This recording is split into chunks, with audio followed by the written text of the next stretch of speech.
A'udzu billahi minasyaitonir rajim. Bismillahirrahmanirrahim. Assalamualaikum warahmatullahi taala wabarakatuh. Jadi pada malam ni kita menyambung sebahagian lagi daripada pengajaran yang terdapat ataupun peringatan yang terdapat dalam pengajaran yang ke-30 yang dikumpulkan dalam sebuah kitab yang dinamakan sebagai Al-Mawa'izul Badi'ah.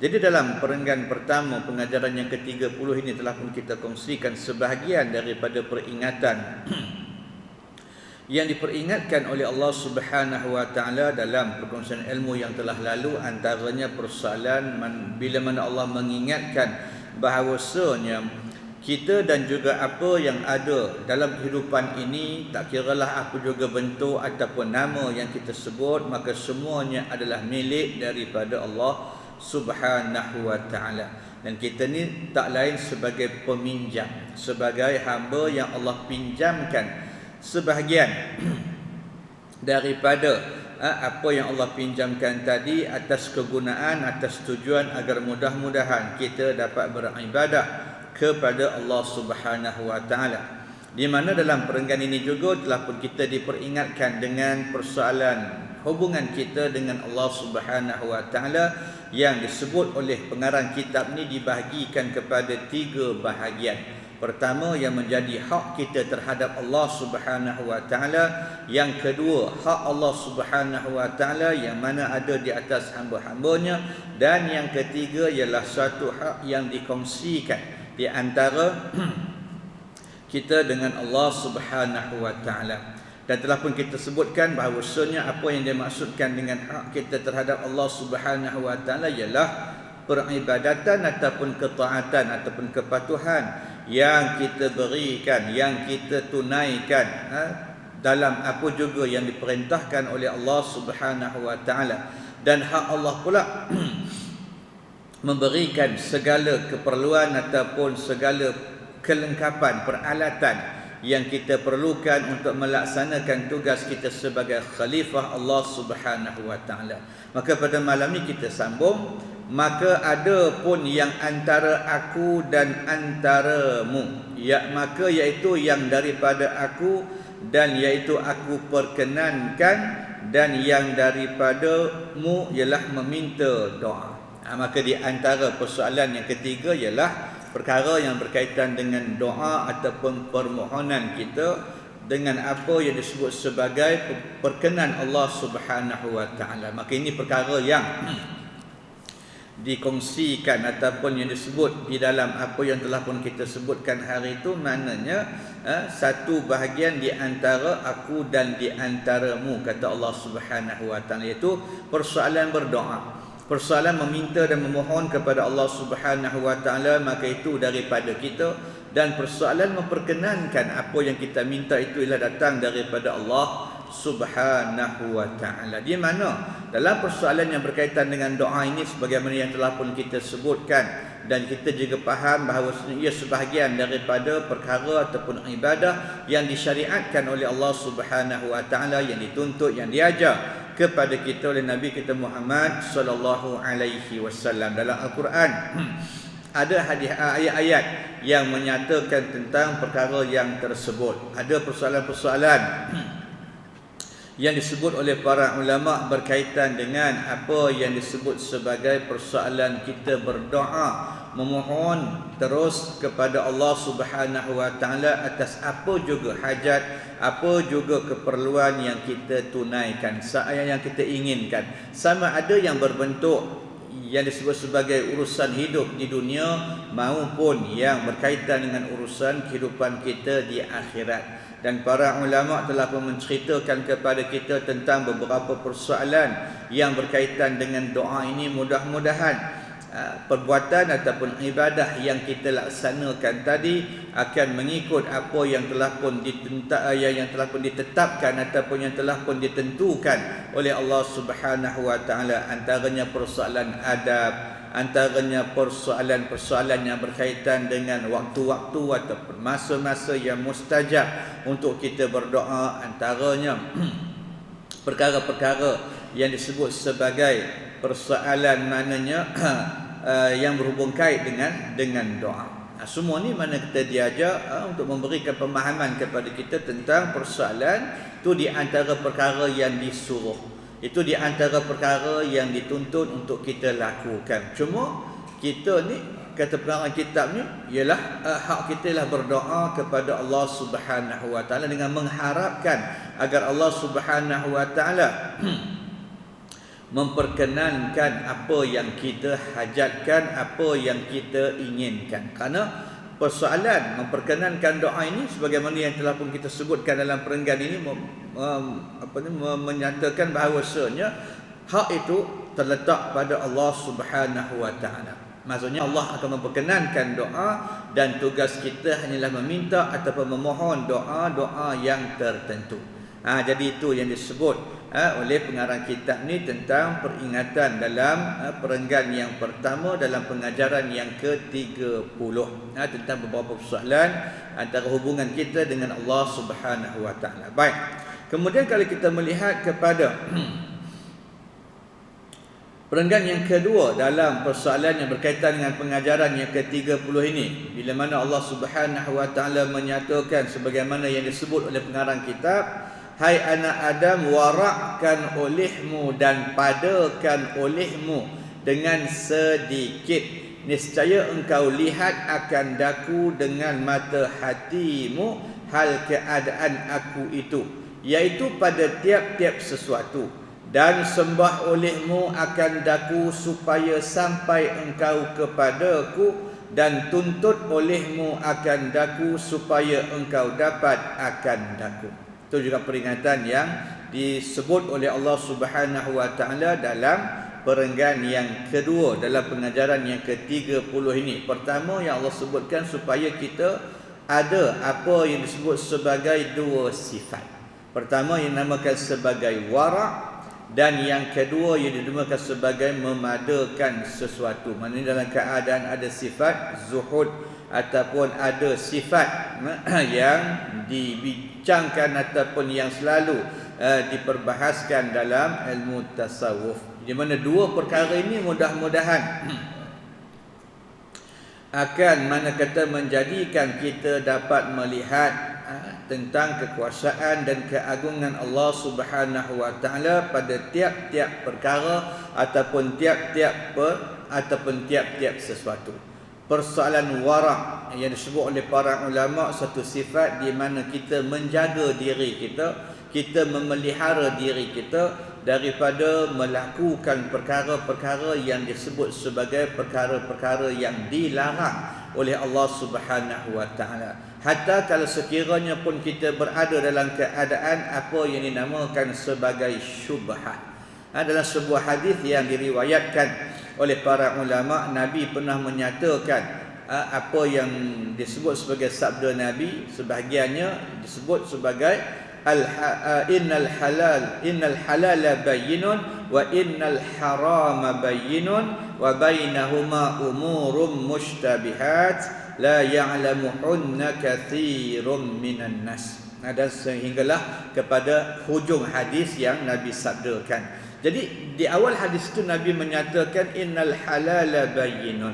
Sungguhnya dalam agama ini perkara-perkara yang halal telah pun dijelaskan dengan sejelas-jelasnya.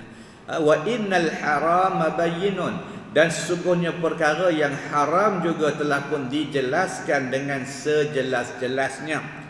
Cuma kata Nabi wa bainahuma, di antara kedua tadi, di antara perkara yang halal yang telah pun diterangkan, yang telah pun dizahirkan, yang telah pun dijelaskan dengan cara yang begitu terperinci, dengan cara yang jelas, dan di antara benda yang haram yang juga dah pun dijelaskan dengan perkara yang sejelas-jelasnya, maka kata Nabi wa bainahuma umurun mushtabihat. Ada perkara-perkara yang disebut sebagai syubhah yang sifatnya la ya'lamuhunna katsirun minan nas, yang kebanyakan daripada manusia ini dia tidak mengetahui. Sebab bila sebut kata benda tu jelas, tentu kita tahu dah. Sebab persoalan haram dengan halal tu kata Nabi dah jelas. Cuma kadang-kadang kita berada di dalam keadaan di mana kita tak dapat mengetahui, kita tak dapat memahami persoalan-persoalan dengan tepat dari segi hukum. Maka itu yang disebut sebagai persoalan syubhah. Persoalan yang dibincangkan oleh para ulama berkaitan dengan perkara-perkara yang tertentu. Jadi kalau kita melihat kepada antaranya apa yang disebut oleh Imam Ibn Rajab Al-Hambali dalam kitab Jami' Ulum wal Hikam, ketika mana membicarakan hadis ini ataupun menjelaskan hadis ini, maka diceritakan apa yang Nabi maksudkan dengan syubhah itu. Apa yang Nabi maksudkan dengan perkara-perkara yang tak jelas itu? Apakah ada lagi perkara yang tak jelas dalam agama ni?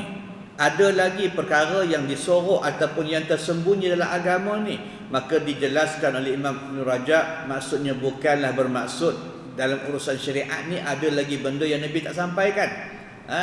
Dalam keadaan agama ni masih tak lengkap. Tidak. Kenapa? Kerana Allah telah pun menyatakan, maksudnya telah sempurna apa yang perlu diketahui oleh kita sebagai hamba Allah dalam urusan yang berkaitan dengan ketaatan dan kepatuhan. Cuma kata Imam Ibn Rajab Al-Hambali dalam kitab itu, kata dia, timbulnya persoalan-persoalan syubhah ini disebabkan beberapa persoalan. Disebabkan beberapa perkara yang menjadikan manusia dalam keadaan tidak mengetahui mana satu hukum yang sepatutnya dibuat, sama ada dibenarkan ataupun tidak, sama ada dibolehkan ataupun dilarang dan sebagainya. Maka timbul berbagai-bagai persoalan di dalam perkara yang tersebut. Antara persoalan yang ditimbulkan oleh Imam Ibn Rajab Al-Hambali daripada apa yang dibincangkan oleh para ulama ialah tentang persoalan yang berkaitan dengan andai kata kita berhadapan, andai kata kita berada dalam keadaan ataupun suasana di mana persoalan yang ada di hadapan kita tadi dari segi hukum pada diri kita lebih kuat kepada perkara yang tak elok daripada perkara yang elok. Cuma masalahnya kita tak yakin. Masalahnya kita tak pasti. Cuma dari segi apa yang kita sebut sebagai sangkaan yang kuat dalam diri kita, dalam hati kita, menyatakan perkara ini perkara yang mananya sepatutnya ataupun sewajarnya kita elak. Jadi bagaimana kedudukan bila mana kita berhadapan dengan perkara yang macam itu? Maka didatangkan di antara pandangan-pandangan para ulama, antaranya Imam Ibn Rajab Al-Hambali menyatakan apa yang dimaksudkan dengan syubhah tadi ialah ketika mana persoalan ini ditanya kepada Imam Ahmad Ibn Hanbal, di mana apa yang disebut oleh para ulama, Imam Ibn Rajab Al-Hambali merupakan seorang ulama yang berpegang ataupun yang mengikut pandangan guru dia Imam Ahmad Ibn Hanbal. Lalu diceritakan ketika mana Imam Ahmad bin Hanbal ditanya mengenai persoalan syubhah, apa sebenarnya maksud syubhah ini? Maka ada kalanya, kata Imam Ibn Rajab Al-Hambali, Imam Ahmad menyatakan syubhah ini ialah perkara yang bercampur di antara yang halal dengan yang haram. Itu yang disebut sebagai syubhah. Dalam keadaan boleh jadi percampuran tadi menyebabkan halal dengan haram tadi sama banyak. Boleh jadi percampuran tadi menyebabkan haram lebih banyak daripada halal. Boleh jadi syubhah tadi, percampuran tadi menyebabkan halal terbanyak tapi ada benda-benda yang haram. Maka ketika itu didatangkan beberapa pandangan-pandangan para ulama, antaranya yang berkaitan dengan persoalan percampuran tadi, dibawa datang ataupun dibawa dalil oleh Imam Ibn Rajab Al-Hambali dalam menceritakan tentang satu keadaan di mana seorang pernah bertanya kepada Ibn Abbas radhiyallahu an tentang satu persoalan di mana dalam keadaan seorang laki-laki yang bertanya kepada Ibn Abbas tentang persoalan atau masalah yang dia hadapi.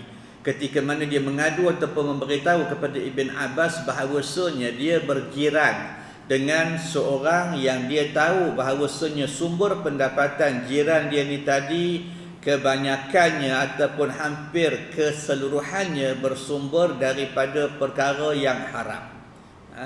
Cuma masalah dia, jiran ni mengajak dia untuk menghadiri jamuan makan ataupun kita kata kenduri yang dibuat oleh jiran tadi. Dalam keadaan orang yang bertanya ni tahu dah jiran dia ni dari sudut pendapatan dia, dari sudut perolehan dia, maka kebanyakannya akan datang daripada sumber yang haram. Dan dia juga tahu bahawa jiran dia ni orang yang jenis tak kisah tentang mana datang sumber tadi. Yang penting pada dia dapat daripada jalan halal ke haram ke, maka dia tak kira. Jadi timbul masalah bila mana jiran ni tadi mengajak dia untuk menghadiri jamuan yang diadakan. Lalu dia pergi berjumpa dengan Ibn Abbas, bertanya tentang apa perlu untuk dia lakukan, apa yang perlu untuk dia buat, apa yang perlu untuk dia kerjakan, sama ada pergi ataupun mencari alasan untuk mengelak, kerana dia tahu dah dalam keadaan kebanyakan, walaupun dia tahu tu tidak dalam keadaan yang begitu mana kata jelas, tapi dia tahulah dalam keadaan maknanya hampir mana kata keseluruhan apa yang diperolehi oleh jiran dia tadi bersumberkan perkara yang haram. Lalu Ibn Abbas menyatakan kepada laki-laki dia tadi, bermakna tidak menjadi kesilapan ataupun kesalahan kepada dia untuk menunaikan ataupun untuk memenuhi jemputan daripada jiran dia, kerana apa yang akan dihasil ataupun apa yang dia dapat ialah ketika mana dia akan memakan makanan yang disediakan oleh jiran dia tadi, dan apa juga yang terhasil ataupun hasil daripada perkara-perkara yang tak baik ataupun yang tak elok dalam pendapatan tadi akan ditanggung oleh jiran dia. Maka itu sebahagian hujah yang dibawa datang oleh Imam Ibn Rajab dalam pandangan yang menyatakan tak jadi kesalahan. Kerana apa yang disebut sebagai persoalan maknanya halal dan haram ini, pada setengah pandangan ulama melihat kepada soal bukan benda tu, bukan zat dia, tapi dari mana ataupun cara macam mana perkara tadi datang ataupun diterima. Kalau makna kata kita menerima perkara tu dalam keadaan benda yang diharuskan oleh syarak, maka itulah hukum yang ada pada kita. Kemudian orang tadi bila dia dapat daripada cara yang diharamkan oleh syarak, maka itulah yang dia perolehi. Maka sebagian ulama menyatakan tak ada masalah. Seumpama masalah kita menerima pakaian-pakaian, kita menerima beberapa peralatan-peralatan yang diguna pakai oleh mungkin orang yang bukan Islam. Seumpama dalam keadaan mereka memberikan mungkin kata pakaian-pakaian yang mungkin mereka pakai. Jadi dalam keadaan mana kata kita sedia maklum dah, keadaan di mana orang tak beriman ni, persoalan suci, persoalan bersih, kotor dan sebagainya tidak menjadi satu keutamaan, kerana pada mereka tidak terikat dengan hukum-hukum yang macam itu. Jadi apakah boleh digunakan, apakah boleh mana kata diambil pemberian ataupun diambil sesuatu yang diberikan oleh mereka yang tidak beriman kepada Allah Subhanahu Wa Taala, yang biasanya perkara yang diberikan tadi diguna pakai oleh mereka. Maka timbul dalam perkara yang berkaitan dengan persoalan tadi, yang mana dia diceritakan tentang persoalan syubhah. Dalam keadaan kita tak tahu, dalam keadaan kita cuma menjangkakan kebiasaannya, apa yang dimiliki oleh orang kafir ini tadi taklah sunyi daripada perkara-perkara yang mungkin akan mengakibatkan sesuatu yang kita tak berapa nak suka. Walaupun kita tak pasti, walaupun kita tak jelas, walaupun kita tak nampak dengan nyata, tetapi ada apa yang dinamakan sebagai sangkaan tadi. Kemungkinan pakaian yang dia bagi tadi mungkin dalam keadaan mana kata dipakai, dalam keadaan mananya tak dibasuh dengan elok, dalam keadaan terkena itu terkena ini, tapi itu semua berdasarkan kepada sangkaan-sangkaan saja. Dalam keadaan mana timbul apa yang disebut sebagai syubhah tadi, bercampurnya perkara yang halal dengan perkara-perkara yang haram, mengikut satu pandangan daripada Imam Ahmad ibn Hanbal. Jadi didatangkan oleh Imam Ibn Rajab Al-Hanbali 3 pandangan para ulama dalam perkara ini. Yang pertama, iaitu pandangan yang mengharuskan dengan hujah-hujah yang tertentu yang didatangkan ataupun yang disebut oleh Imam Ibn Rajab Al-Hanbali dalam kitab tersebut. Kemudian pandangan yang kedua yang mana menyatakan hukumnya adalah haram. Dalam keadaan adalah hujah yang disebut oleh Imam Ibn Rajab Al-Hanbali di dalam perkara tersebut. Dan pandangan yang ketiga mengambil kaedah jalan tengah yang disebut sebagai tidak menerima ataupun mendahulukan apa yang disebut sebagai sifat wara' itu tadi. Dalam keadaan menjaga, dalam keadaan memelihara, andai kata kalaulah mana terdapat benda-benda yang tak baik dalam perkara tadi, maka kita terhindar, kita terselamat. Jadi itu yang disebut sebagai persoalan wara' tadi. Menjaga diri, memelihara diri, walaupun mungkin perkara yang kita nak buat tu dalam keadaan syubhah. Sebab apa? Kalau dalam hadis yang kita bacakan tadi, maka di pertengahan hadis tu Nabi menceritakan kebiasaannya perkara syubhah ini akan membawa kepada perkara yang haram. Akan membawa kepada perkara yang tidak dibenarkan oleh Allah Subhanahu Wa Taala, walaupun asas sifat dia dalam keadaan syubhat, dalam keadaan kita tak pasti. Jadi ketika itulah di antara para ulama yang menyatakan kalau andai kata kita berada dalam keadaan yang disebut sebagai syubhah, walaupun di sana ada pandangan yang mengharuskan, ada pandangan yang tidak membenarkan, maka jalan yang paling selamat ialah meletakkan sifat wara' di hadapan diri kita. Maka itu jugalah yang disebut oleh pengarang kitab ini dalam apa yang disebut sebagai peringatan, kata Allah Subhanahu Wa Taala, wara'kan olehmu. Maksud kata wara' ni menjaga diri daripada terjerumus ke dalam perkara-perkara yang diharamkan. Itu mana kata sifat wara' tadi. Bukanlah wara' ni maksud kata jalan tunduk tak tengok orang, bukan. Maknanya sifat wara' itu dia lah. Maknanya mendahulukan perkara-perkara ataupun menjaga diri kita, memelihara diri kita daripada persoalan-persoalan yang boleh menjadikan kita ni melakukan perkara-perkara yang haram bila mana kita berada dalam keadaan yang disebut sebagai syubhah. Maka itu yang Allah peringatkan. Dan begitu juga padakan olehmu dengan yang sedikit. Ini persoalan yang biasa kita bincang dalam ilmu tasawuf ketika mana kita membicarakan bab yang disebut sebagai sifat zuhud, ataupun orang yang disebut sebagai yang punya sifat zuhud ni sebagai seorang yang zahid.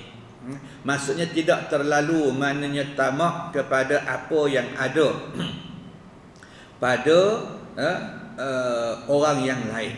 Kerana memang sifat kita begitulah. Kita berada dalam keadaan sifat yang kalau boleh kita hendakkan banyak, kalau boleh kita nak lebih daripada orang lain, kalau boleh kita nak dalam keadaan duduk paling atas dan tidak ada orang yang mengatasi apa yang kita ada.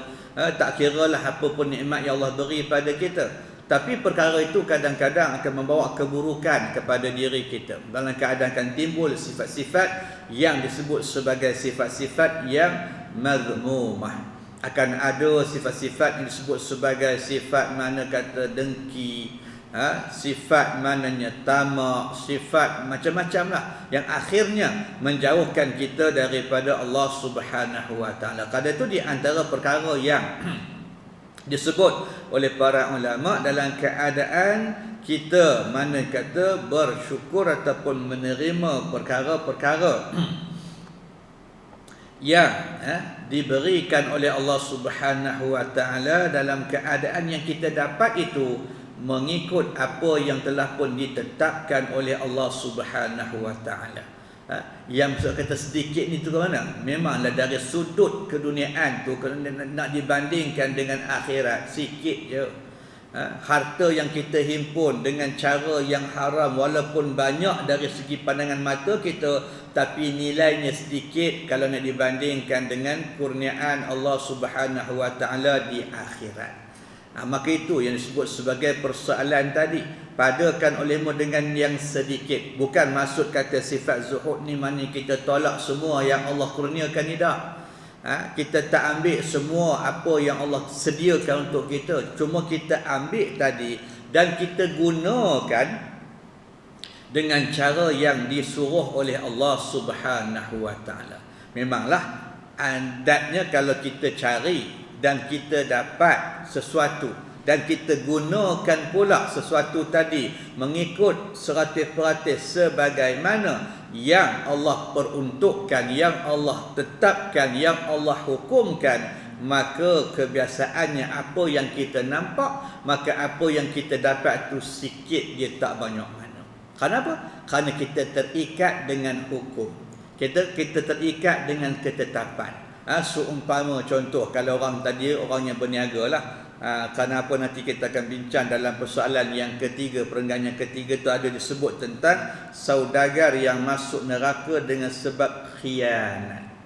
Kerana apa di antara perkara terjadi? Kerana itulah, kalau sekiranya kita mana kata mencari sesuatu yang kita nampak ianya sebagai satu yang banyak sifat yang kita rasa mana kata berganda-ganda, maka kadang-kadang kita dalam keadaan nak dapatkan perkara itu, kita akan keluar daripada hukum dan ketetapan Allah Subhanahu wa taala.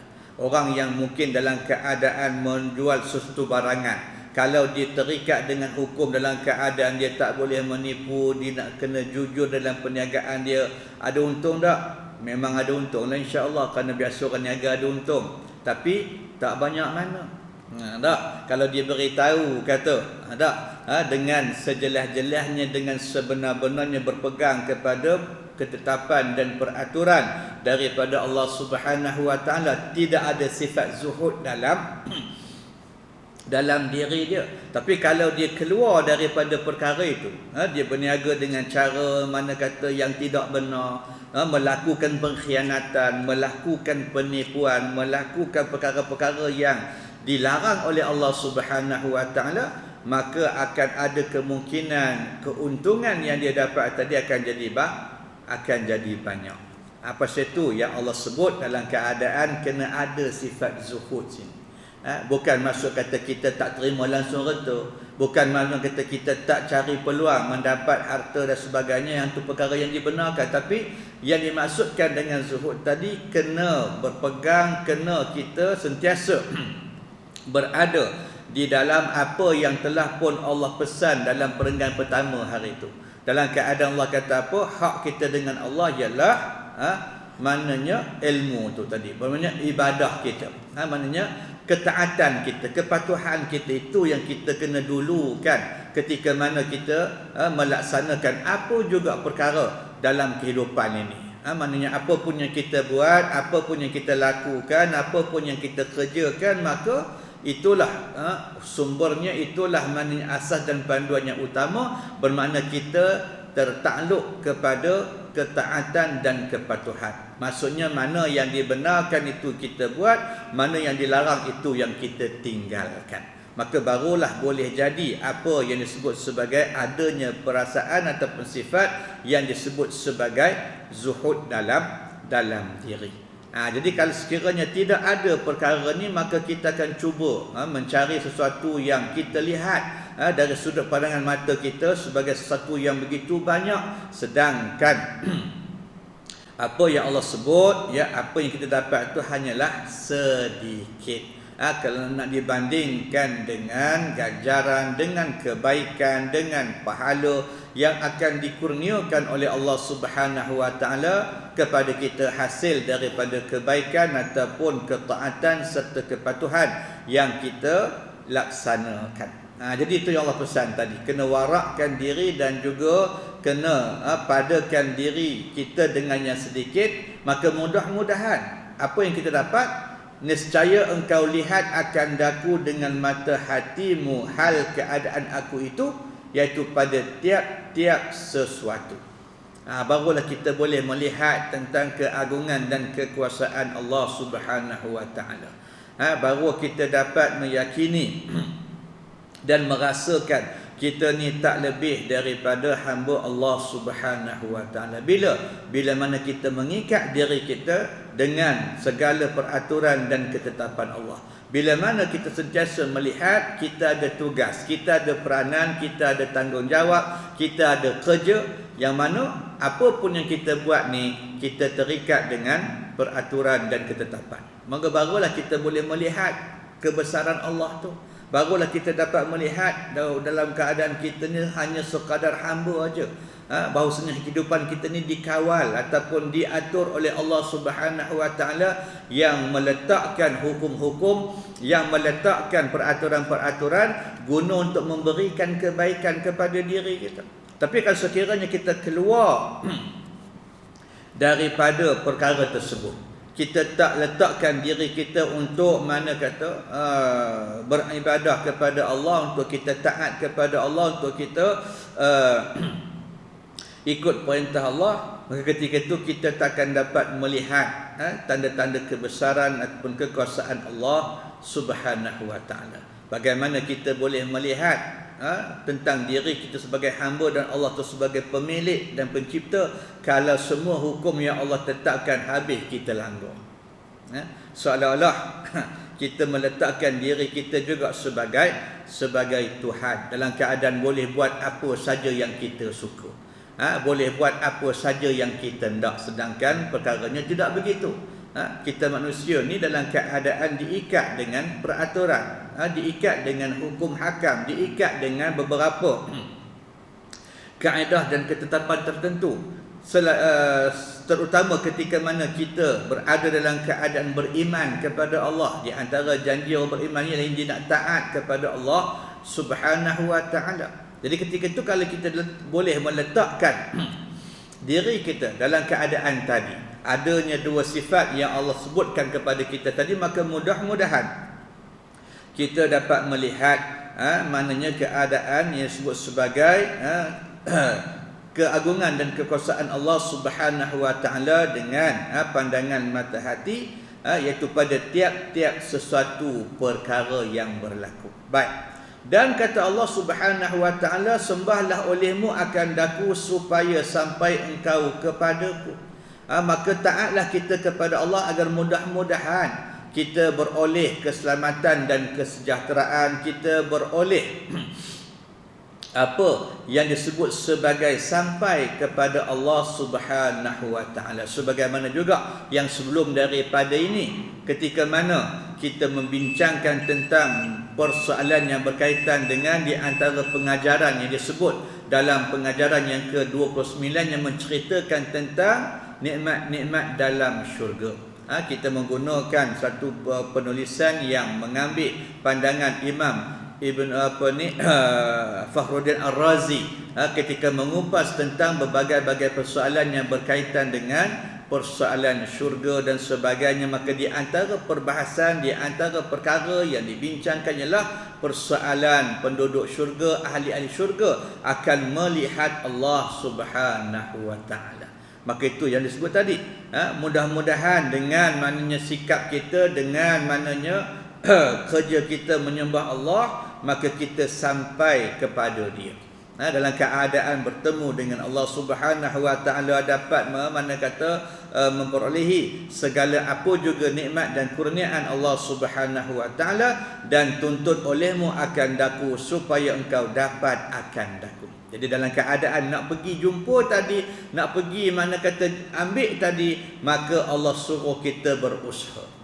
Allah suruh kita berikhtiar, Allah suruh kita melakukan sesuatu agar mudah-mudahan dengan usaha dan ikhtiar tadi kita beroleh rahmat, dan dengan rahmat tadilah mudah-mudahan kita beroleh apa juga perkara yang dijanjikan oleh Allah Subhanahu wa taala, dan terselamat daripada segala macam perkara yang menyebabkan kita berada dalam keadaan-keadaan yang kita sendiri pun tak suka.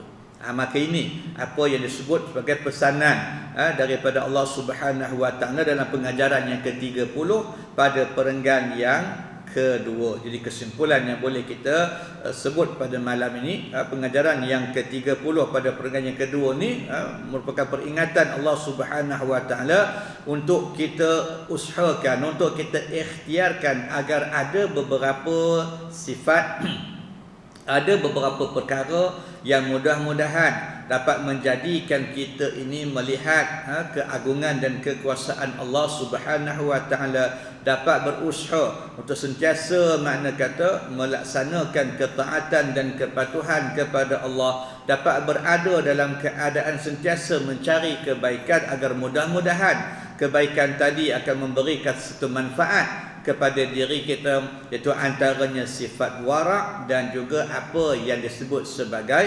persoalan zuhud.